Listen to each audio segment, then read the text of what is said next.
رمضان پاکستان اللہ کا احسان ہے، رمضان پاکستان۔ جناب ایک بار پھر آپ کو خوش آمدید کہتا ہوں رمضان پاکستان کی خصوصی براہ راست نشریات سحری کے موقع پہ پی ٹی وی ہوم، اور اب سیگمنٹ ہے ناظرین قصص القرآن۔ حضرت داؤد علیہ السلام بہت جلیل القدر نبی ناظرین، ان پر جو انعامات الہی کی بارش ہوئی ہے، آج ذرا ان کا ذکر پاک کرتے ہیں۔ داؤد علیہ السلام نبوت اور سلطنت کے ناظرین بہت ہی جامع پیغمبر تھے، خوف خدا، تقوی، عاجزی و انکساری اور عبادت و ریاضت، یعنی یہ تمام جتنے بھی اوصاف ہیں، یوں کہیے کہ وہ آپ کے در سے جو ہے باقاعدہ خیرات لیا کرتے تھے۔ اللہ تعالیٰ نے حضرت داؤد علیہ السلام کو کمال حسن و جمال بھی عطا فرمایا تھا۔ حضرت کعب رضی اللہ تعالیٰ عنہ آپ علیہ السلام کا حلیہ یوں بیان کرتے ہیں کہ سیدنا داؤد علیہ السلام سرخ چہرے، نرم و ملائم بالوں، سفید جسم اور طویل داڑھی والے تھے۔ جسمانی خوبصورتی کے ساتھ ساتھ آپ کی آواز بھی بہت دلکش، بہت ہی حسین، بہت ہی سریلی اور بہت ہی میٹھی آواز تھی ناظرین۔ چنانچہ حضرت عبداللہ ابن عباس رضی اللہ تعالیٰ عنہ فرماتے ہیں کہ اللہ تبارک و تعالیٰ نے حضرت داؤد علیہ السلام کو ایسی بے مثل اور عمدہ آواز عطا فرمائی جو کسی اور کو نہ دی گئی۔ جب آپ علیہ السلام ترنم کے ساتھ زبور کی تلاوت کرتے تو پرندے ہوا میں ٹھہر کر آپ کی آواز کے ساتھ آواز نکالتے اور تسبیح کے ساتھ تسبیح کرتے۔ اس طرح پہاڑ بھی صبح و شام آپ علیہ السلام کے ساتھ تسبیح کرتے تھے۔ آپ سمجھ رہے بات؟ یعنی جس وقت زبور کی تلاوت داؤد علیہ السلام کی فضاؤں میں گونجا کرتی تھی تو جو پرندے اوپر سے جا رہے ہوتے تھے نا ناظرین، آپ ذرا ایزیوم کیجئے اس منظر کو کہ وہ پرندے جاتے جاتے رک جایا کرتے تھے، یعنی اسٹیگننٹ ہو جایا کرتے تھے ایک جگہ پہ ہوا میں، بالکل رک جایا کرتے تھے، اور داؤد علیہ السلام کی جو تلاوت تھی اس کو باقاعدہ سماعت کیا کرتے تھے۔ اسی طرح سے ناظرین امام اوزاعی رحمۃ اللہ علیہ فرماتے ہیں کہ جتنی خوبصورت آواز حضرت داؤد علیہ السلام کو عطا کی گئی، اتنی ہی خوبصورت آواز کسی اور کو عطا نہیں ہوئی۔ جب آپ علیہ السلام زبور کی تلاوت کرتے تو پرندے اور جنگلی جانور آپ علیہ السلام کے باقاعدہ ارد گرد جمع ہو جایا کرتے تھے اور تلاوت سننے میں اس قدر مگن ہوتے کہ انہیں کھانے پینے کا بھی ہوش نہیں ہوتا، یہاں تک کہ ان میں سے بعض کی بھوک اور پیاس سے جان تک چلی جایا کرتی تھی۔ یعنی آپ ذرا سوچئے کہ وہ کیا منظر ہوگا کہ آپ زمین پہ موجود ہیں، تلاوت کر رہے ہیں، اور جو جانور ہیں وہ آپ کے اطراف میں آ کے جمع ہو جایا کرتے تھے، اور اس تلاوت میں اتنی بیوٹی، اتنی خوبصورتی، اتنی مٹھاس، اتنا ترنم ہوتا کہ پرندے ہواؤں میں رک جاتے،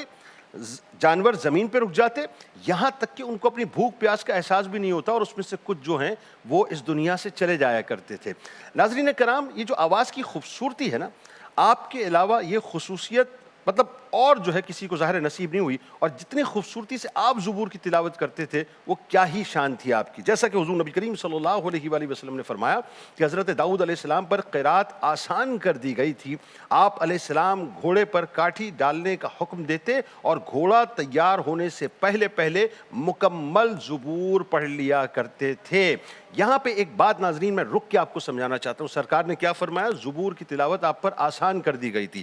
ذہن میں رکھیے، کوئی بھی انعام، کوئی بھی اکرام ہوتا ہے نا، کوئی بھی صلاحیت آپ کے پاس ہے، یہ سب رب کا فضل ہوتا ہے۔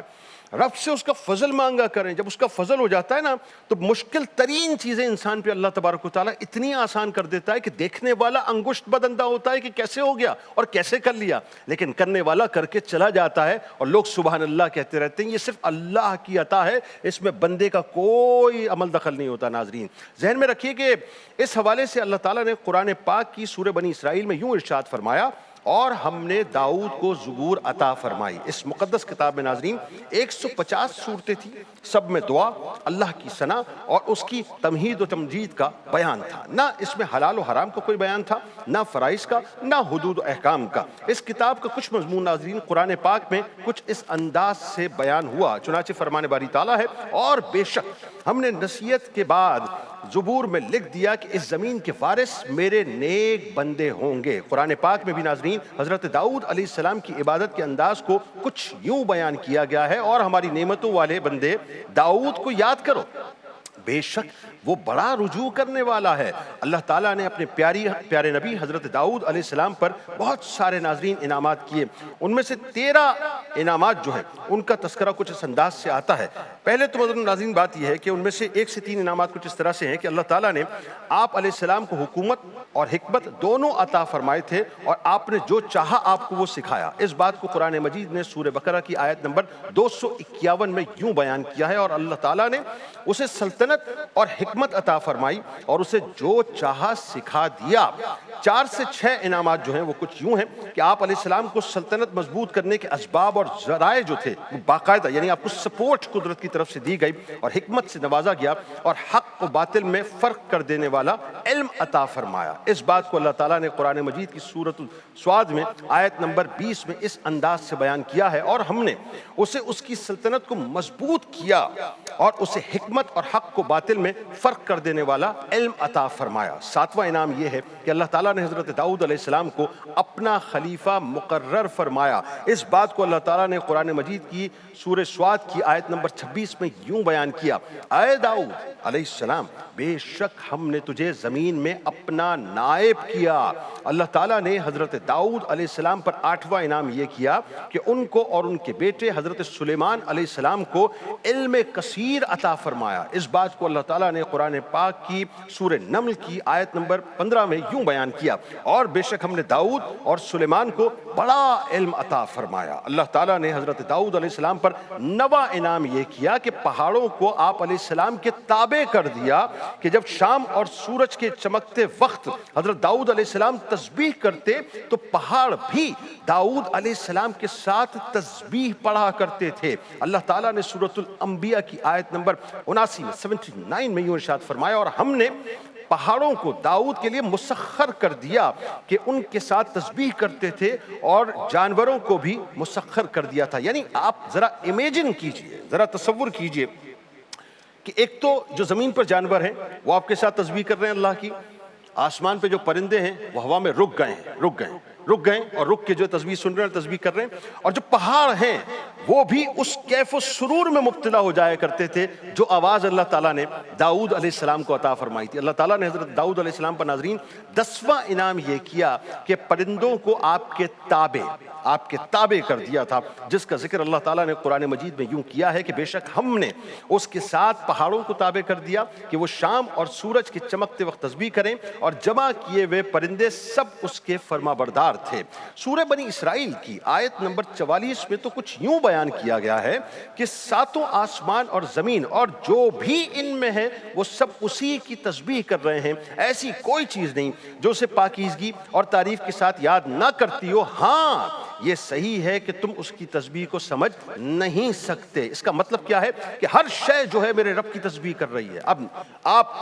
دیکھتے ہیں اپنی نیکڈ آئی سے کہ صاحب ہمیں تو سنائی نہیں دیتا، لیکن ہر شے جو ہے کائنات میں میرے رب کا کلمہ پڑھ رہی ہے، میرے رب کی تسبیح کر رہی ہے۔ مزید یہ ناظرین کہ اللہ تبارک و تعالیٰ نے حضرت داؤد علیہ السلام کو صاحب فضل بنایا، پہاڑوں اور پرندوں کو ان کے ساتھ تسبیح کرنے کا حکم دیا، لوہے کو آپ علیہ السلام کے ہاتھوں میں نرم کیا اور زرے بنانا سکھایا، یعنی آپ کے دست مبارک میں جب لوہا آتا تھا تو وہ موم کی طرح نرم ہو جایا کرتا تھا۔ ان باتوں کو اللہ تعالیٰ نے سورۃ الانبیاء کی آیت نمبر 80 میں یوں بیان کیا ہے کہ ہم نے تمہارے فائدے کے لیے اسے ایک خاص لباس کی صنعت سکھا دی تاکہ تمہیں تمہاری جنگ کی آنچ سے بچائے۔ حضرت داؤد علیہ السلام کو طالوت بادشاہ کی طرف سے ناظرین بادشاہت ملی، اور جب حضرت شموئیل علیہ السلام کا وصال ہو گیا تو اللہ تعالیٰ نے حضرت داؤد علیہ السلام کو سلطنت کے ساتھ نبوت سے بھی سرفراز فرما دیا۔ حضرت یوسف علیہ السلام کے بعد آپ پہلے شخص ہیں جنہیں سلطنت اور نبوت دونوں عہدوں پر فائز کیا گیا، اور آپ علیہ السلام نے تقریباً 70 سال 70 ایئرز دونوں ذمہ داریوں کو پورا کیا۔ پھر آپ کے بعد آپ کے فرزند حضرت سلیمان علیہ السلام کو بھی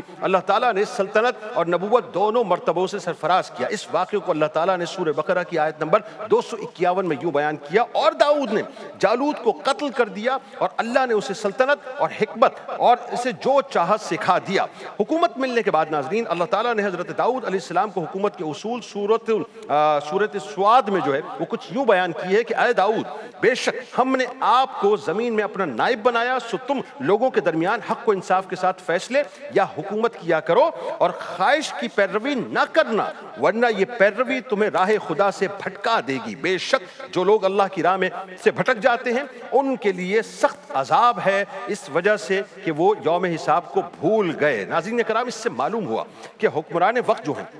وہ یقیناً اللہ کے دیے ہوئے احکامات کے اوپر ہی چلیں، یقیناً اس میں اللہ تعالیٰ کی ہی رضا شامل ہوتی ہے۔ جب حضرت داؤد علیہ السلام بنی اسرائیل کے بادشاہ بنے تو آپ علیہ السلام لوگوں کے حالات کی جستجو کے لیے ناظرین اس طرح نکلتے کہ لوگ آپ علیہ السلام کو پہچان نہ سکیں، اور جب کوئی ملتا اور آپ علیہ السلام کو پہچان نہ پاتا تو آپ اس سے دریافت کرتے تھے کہ داؤد کیسا ہے۔ آپ سمجھ رہے ہیں میری بات؟ حضرت عمر فاروق کا آپ نے سنا ہے نا رضی اللہ تعالیٰ عنہ، جو مدینے کی گلیوں میں اس طرح سے جایا کرتے تھے کہ لوگ ان کی شناخت نہیں کر پاتے تھے اور داد رسی کیا کرتے تھے لوگوں کی جب وہ خلیفہ وقت تھے۔ یہ ایگزیکٹلی داؤد علیہ السلام کی سنت ہے کہ داؤد علیہ السلام اس طرح سے نکلتے تھے اور لوگوں سے باقاعدہ پوچھتے تھے، یعنی فیڈ بیک لیا کرتے تھے آپ کہ لوگوں کی حالت زار یا لوگوں کے معاملات کیا ہیں، اور اپنی آئیڈینٹی کو شو آف نہیں کرتے تھے۔ وہ شخص ان کی تعریف کرتا۔ اسی طرح ناظرین جن سے بھی آپ اپنے بارے میں پوچھتے تو سب لوگ آپ کی تعریف ہی کرتے تھے۔ ایک مرتبہ اللہ تعالیٰ نے انسانی صورت میں ایک فرشتہ بھیجا، حضرت داؤد علیہ السلام نے اس سے بھی حسب عادت یہی سوال کیا تو فرشتے نے کہا داؤد ہیں تو بہت ہی اچھے آدمی، کاش ان میں ایک خصلت نہ ہوتی۔ اس پر آپ علیہ السلام متوجہ ہوئے اور اس سے فرمایا کہ اے خدا کے بندے وہ کون سی خصلت؟ اس نے کہا وہ یہ کہ اپنا اور اپنے اہل و عیال کا خرچ بیت المال سے لیتے ہیں۔ یہ سن کر حضرت داؤد علیہ السلام کے دل میں خیال آیا کہ اگر میں بیت المال سے وظیفہ نہ لیتا تو اس سے زیادہ بہتر ہوتا۔ اس لیے حضرت داؤد علیہ السلام نے بارگاہ الہی میں دعا کی کہ ان کے لیے اب کوئی ایسا سبب بنا دے کہ جس سے آپ علیہ السلام اپنے اہل و عیال کا گزارا کر سکیں اور بیت المال سے آپ علیہ السلام کو بے نیازی ہو جائے۔ یہ دعا قبول ہوئی ناظرین، اور اللہ تعالیٰ نے آپ علیہ السلام کے لیے لوہا نرم کر دیا۔ میں نے آپ کو کہا نا موم کی طرح آپ کے ہاتھ میں لوہا جو ہے پگھل جایا کرتا تھا، اور آپ علیہ السلام کو زرہ سازی کی صنعت کا علم سکھایا گیا۔ سب سے پہلے ناظرین زرہ بنانے والے شخص حضرت داؤد علیہ السلام، سب سے پہلے جو جیکٹ ہوتی ہے نا جب آپ جنگ کے میدان میں اترتے ہیں اور ایک مجاہد جیکٹ جو پہنتا تھا لوہے کی، ایکچولی اس کا آغاز جو ہے حضرت داؤد علیہ السلام نے کیا اور اپنے دست مبارک سے وہ لوہے کو نرم کر کے بنایا کرتے تھے۔ آپ علیہ السلام ناظرین روزانہ ایک زرہ بناتے تھے اور وہ 4000 درہم میں بکتی تھی۔ اس میں سے اپنے اہل و عیال پہ خرچ کرتے، فقراء پر خرچ کرتے، مساکین پہ خرچ کرتے، صدقہ کیا کرتے تھے۔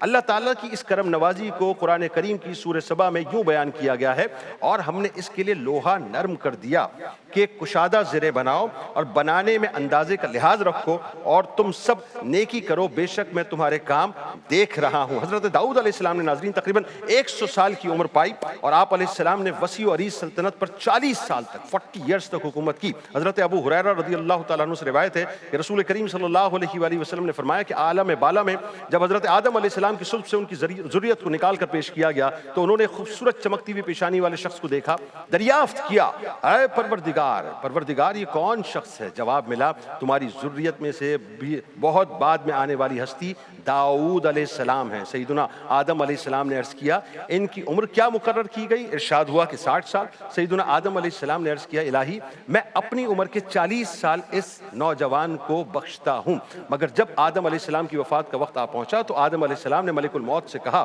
ابھی تو میری عمر کے 40 سال باقی ہیں۔ موت کے فرشتے نے کہا آپ شاید بھول گئے، آپ علیہ السلام نے اس قدر حصہ جو اپنی عمر کا تھا ایک بیٹے یعنی اپنے بیٹے حضرت داؤد علیہ السلام کو بخش دیا تھا۔ ناظرین کرام، حضرت داؤد علیہ السلام کا معمول تھا کہ جب گھر سے باہر جاتے تو دروازہ بند کر کے جاتے اور کوئی بغیر اجازت آپ کے گھر میں داخل نہ ہوتا۔ معاملہ یہ تھا کہ آپ بہت زیادہ پروٹوکول رکھا کرتے تھے، بہت زیادہ آپ لوگوں کا خیال کیا کرتے تھے، اور اگین وہی بات کہ جب آپ لوگوں کے درمیان آتے تھے تو لوگوں کو جو ہے بنیادی طور پر ان کی سہولیات اور ان کو میسر آنے والی وہ تمام تر ضروریات جس کو ایک حاکم کو پیش کرنا چاہیے، ہر وقت آپ اس خوف کے خدا میں مبتلا رہا کرتے تھے۔ اللہ تعالیٰ آپ کا ہمارا ہم سب کا حامی و ناصر ہو۔ ایک مختصر سا وقفہ لیں گے، لوٹ کے انشاءاللہ چونکہ آج ماں کے موضوع پہ بات ہو رہی تھی کچھ اور بات کریں گے، ملاقات کرتے ہیں آپ سے ایک مختصر سے وقفے کے بعد۔ رمضان پاکستان